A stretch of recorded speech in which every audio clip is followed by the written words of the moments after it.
Welcome back!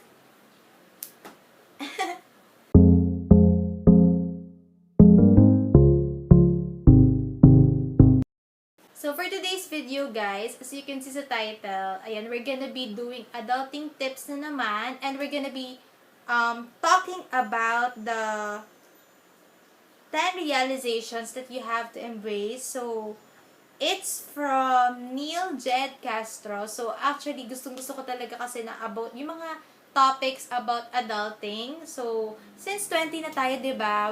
Kailangan na natin mag-matured, wag tayong tumandang paurong. Kaya gustong-gusto ko talagang tinatakal to kasi yung iba diyan na parang 20 na eh, tumatanda pa rin paurong, ilang taon na eh, 'di ba? Parang wala pa rin sa kanila yung adulting. Kung tutuusin, ang sarap, mahirap siya actually. Hindi para ma-realize mo yung mga bagay-bagay. Pero at the same time, ang sarap pag nakikita mo na nag-i-improve ka, nagmamatured ka, process, ganon. So, disclaimer lang pala. So, nakikita nyo pala sa last vlog ko, ito din yung suot ko. Kasi, nag-shoot ako sa isang araw ng 2 vlogs. So, pasensya, nagamit tong damit ko na to, na oversized t-shirt ko na to. So, ayun, without further ado, let's get started! So, actually, kung hindi nyo pa pala napapanood yung adulting ko din na video, may topics din ako doon. Chosen topics din. Ito yung vlog na yon, so pwede nyo siyang balikan. So, for today, guys, may nakita kasi ako sa FB na, parang kay Neil Jed Castro yun, credits po sa kanya. So, may nag-post na page doon is yung Chaos Within You. So, lalagay ko na lang din dito as credits. And yun, topic natin yung sinabi na 10 realizations that you have to embrace. Okay, so for the first one, as you get older, you choose the people that you accept in your life. You do not want to waste your energy trying to connect with someone and it will not prosper into a relationship that is worth keeping. So, ayun nga, parang sinasabi, di ba, na pag tumatanda tayo, dapat parang sobrang mindful na tayo sa mga taong papapasukin natin sa bahay. Papapasok natin sa buhay natin, 'di ba? Kasi 'di ba parang parang patanda na tayo eh, dapat parang quality over quantity, parang ganun. Mahirap kasi magtiwala sa panahon ngayon eh. Parang masasayang lang yung oras natin, yung panahon natin kapag parang sabi dito, 'di ba, you do not want to waste your energy. Masasayang lang yung panahon natin sa mga taong wala naman pagbabago, 'di ba? Or para sabi dito, and it will not prosper into a relationship that is worth keeping, di ba? Na parang, it's not about relationship lang. Ito yung sinasabi dito na parang romantic relationship. It's also for friendship, kahit for family, siguro ganun siya. Parang, hindi lang siya nagpo-focus sa isang, yun nga, sa love. Sa love na about sa romantic love, parang ganun. Hindi siya nag-focus lang sa ganun. So, sabi dito, di ba, na you do not want to waste your energy trying to connect with someone. Tapos, parang at the end of the day, hindi naman worth it, 'di ba? Na parang nakipag-friend ka sa kanya or nagkaroon ka ng relationship communication with her or with him. Tapos, hindi naman pala worth it, 'di ba? Parang ganon. So, parang lesson na lang sa atin ngayong adulting na tayo, bago tayo magpapasok ng tao sa buhay natin, para hindi tayo magsisi na, nasayang yung oras ko sa tao na to eh. Mag-isip muna tayo kung papapasukin natin yung tao na yun sa buhay natin. Ganun yung adulting. Kasi, kailangan natin magtiwala muna at maging choosy din talaga. Okay. So, ewan ko ito yung sa akin, realization ko. So, for the next one, number 2, you can't stop people from saying things about you. It is not your responsibility to change their minds. You only have to keep on doing what you do best. For as long as you're not hurting anyone, then there is no need to explain yourself. Okay, so this is one of my favorite kasi sinare ko sa FB ko.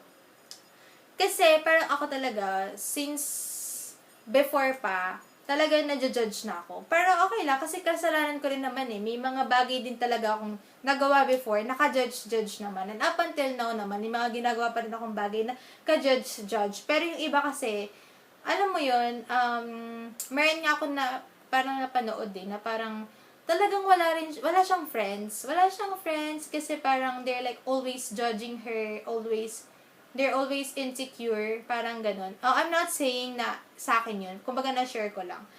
So, ayun, katulad nga sabi ko, 'di ba? Lahat naman ng tao, they will have one about you. Yung sinabi ni Kobe Bryant lalagay ko dito ha.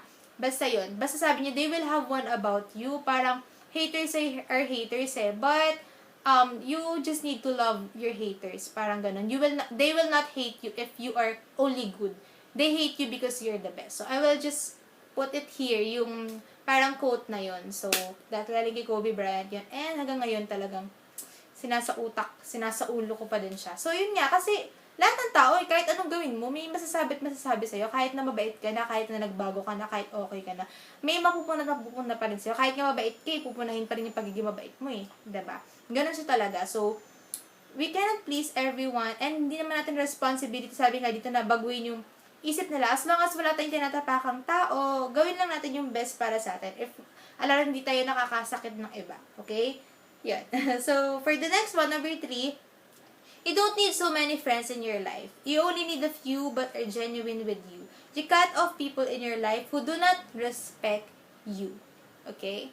So, this is hard, actually. And it's also one of my favorites. Kasi, yun nga, just like what I've said on my last vlog before, nung February yun, ang dami kong nawalang friends, actually. Pero, parang, meron din ako ilalagay din dito na quote siya. Parang sabi doon, God ended a lot of friendships na parang inisip mo, bakit kaya niya in-end? Pero ngayon parang mapapasabi ka na, thank you God, parang ganun. So, ganun yung mga nangyari sa akin. Parang iniisip ko rin before na, oo nga, parang yung mga friends ko when I was in high school, ganyan, parang nawala lahat. Parang walang natira sa akin. Inisip ko, ano ba yan? Parang ang sama ko naman ba? Parang hindi ba ako magandang kaibigan, ganun. Pero naisip ko kasi, nag-iba din kasi, nag-change na rin yung prinsipyo ko sa buhay. Hindi ako mabuting tao. Hindi naman ako sobrang mabuti, pero nag-change yung principle ko sa life, yung tingin ko sa life, naging standard ako.